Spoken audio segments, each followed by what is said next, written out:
Welcome back to NewsWire here on SportsGrid. Great to have Mike Mazzeo back in our studio today to go over some of the latest news, notes, and information in terms of sports betting. And Mike is with us here on the show today. And Mike, let's jump right in and talk about the latest column over at Legal Sports Report. Another piece of news on Jontay Porter. I feel like this story has no ending here. We know that Porter, Mike, made some really bad decisions among the short-lived course of his NBA career.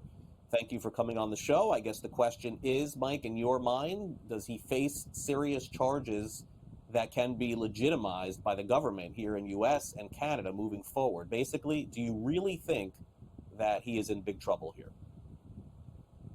Yeah, Craig, great question here. Hope you had a great July 4th weekend. Yeah, I think, they listed on this court document in the Brooklyn Federal Court, they listed this as felony charge. So he's going to be facing felony charges. There is an arraignment and a plea agreement hearing on Wednesday, so it appears he's going to plead guilty to these charges, perhaps for, a reduced sentencing, I would imagine, as is the case with these plea deals. And so it does appear that, again, he got himself in huge trouble by owing gambling debts to a seemingly allegedly bad group of guys, and they said to clear yourself, you need to tank games and fake injuries and give us the inside information so that we can place huge parlay bets. They obviously placed those parlay bets down in Atlantic City. We're caught, we're tracked because they did place them at a legal sports book. So scoring for the legal betting industry, obviously, I think they'll point to that. But, as we know, one of those parlay bets was for $80,000 on a number of Porter unders. It would have hit for over $1.1 million. And they were able to freeze the bet, obviously, due to suspicious activity. DraftKings get it to the proper integrity monitor and to the federal authorities for that investigation to begin. There are 4 co-conspirators that are all charged with wire fraud. We don't know what Porter, the charges that he will face yet, Craig. We just know that they are expected to be felony charges. It's potential it's wire fraud. Is it anything more than that? We'll see. But certainly, again, case study number 1 for any professional athlete in North America, throughout the world. Do not get yourself involved in gambling debts with bad actors and then forcing you to make some really bad choices that can affect your career. And in fact, in Porter's case, a lifetime ban from the NBA resulting in this. So again, we'll see what happens in this case, but ramifications not just for this case, but certainly going forward, if in fact another player gets caught in this, and unfortunately the way this is going, certainly wouldn't be surprising if that's the case. Yeah, and also an example could be made of Porter, too. You just don't know how this is going to go, both in the U.S. and in Canada. Okay, let's go to the latest on the news of sports books. Now, this was crazy for me to think that we're talking about this here today, Mike, but LeBron James' son, Bronny James, I think the expectation for most was that he was going to get drafted. Let's not get it twisted. We knew that there was some stuff going on there.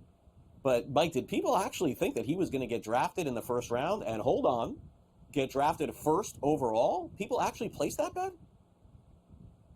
Yeah, Craig, this is one of the more baffling stories, I think, in sports betting, right? I mean, ESPN did a detailed breakdown. David Payne Burnham, who's their terrific journalist, went and interviewed some bettors who bet on Bronny and asked why. I think the other question that should be asked is, why is this market even being offered? There was no intel that suggested Bronny James was going to go number 1, other than his father is one of the best basketball players of all time, and he was probably going to end up with the Lakers, as is what happened with Rich Paul kind of moving that process so that no other team would take him, as any good agent that wants his client on a certain team does. But yeah, I don't understand why the bettors, BetMGM in this story seem to say, yeah, we weighed the options and decided this was a good idea. Why the regulator even would allow this and just not ban this market and say, yeah, we get that, people make bets on long shot teams. The story mentioned Charles Barkley to win a golf tournament like 5,000 to 1. Yes, I mean, that is conceivably possible. They're just in this story, in these kind of, small limit markets, I guess, where it's really an intel-based market, there was no intel to suggest this was even a possibility. So why this was offered, I don't know. And then certainly kind of interesting from the betting side, in a legal market that bettors were saying, let's place this bet so they think I'm dumb because they're limiting me.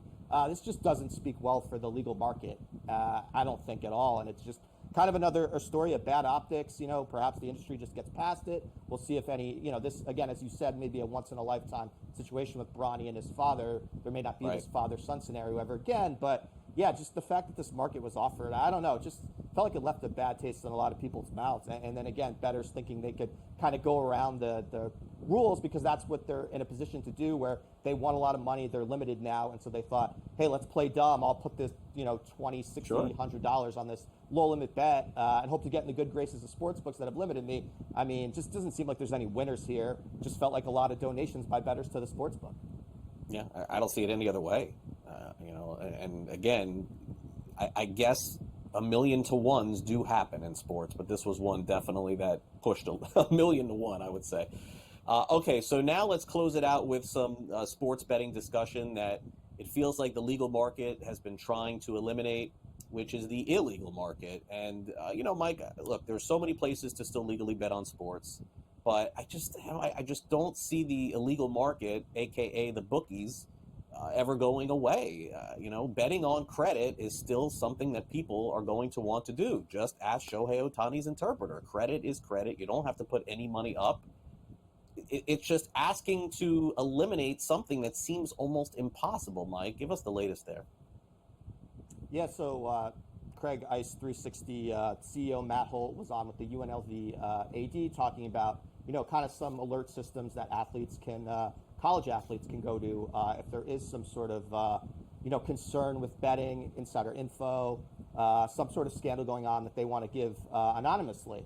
And that's something that Holt obviously wants as the owner and proprietor of this technology. And it makes perfect sense. But, the larger situation as it relates to Jontay Porter is, the illegal betting market is the biggest threat, he said, to sports. And you have, in the Porter situation, somebody that got in over their head through the, back channel gray market where, again, was able to bet on credit, got himself in trouble, and then was extorted, allegedly, as a result. And so that's something they want to stop, and like you said, how difficult is that? It seems extremely difficult.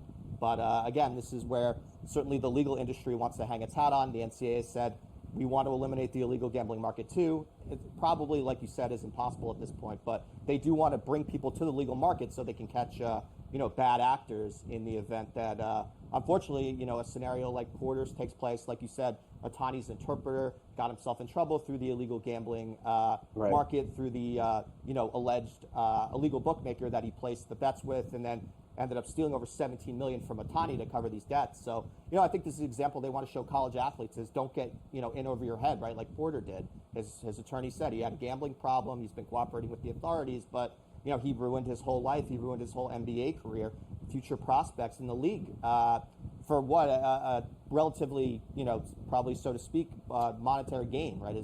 His brother has made hundreds of millions of dollars. I don't know what the relationship is. Obviously, he didn't want to implicate his brother in anything here and trying to borrow money to pay this off. But, again, Exhibit A for college athletes, pro athletes, do not get yourself involved in this stuff. Only bad things can happen. And, as Holt said, education and the UNLV AD, education is so imperative here. And showing these specific examples now that they have to say, do not do this. You do not want to end up with the same fate as Jontay Porter and Shohei Ohtani's interpreter. Yeah, and I think, Mike, some people would think that, let's use California as an example. Some people think that, well, maybe the bookies would go away in California if sports betting was legal there. Mike, I'm here to tell you, I don't see that scenario happening. I mean, maybe it would make it easier for people to just place their bets legally, but I just, again, there's something about not having to put any money up for people. And that indeed is the trouble that people get into because they bet money that they don't have. Mike, great stuff as always here on the show. Really appreciate it. And have a great rest of your week. We'll catch up next week. Thanks again. Thanks, Craig. Have a great week yourself.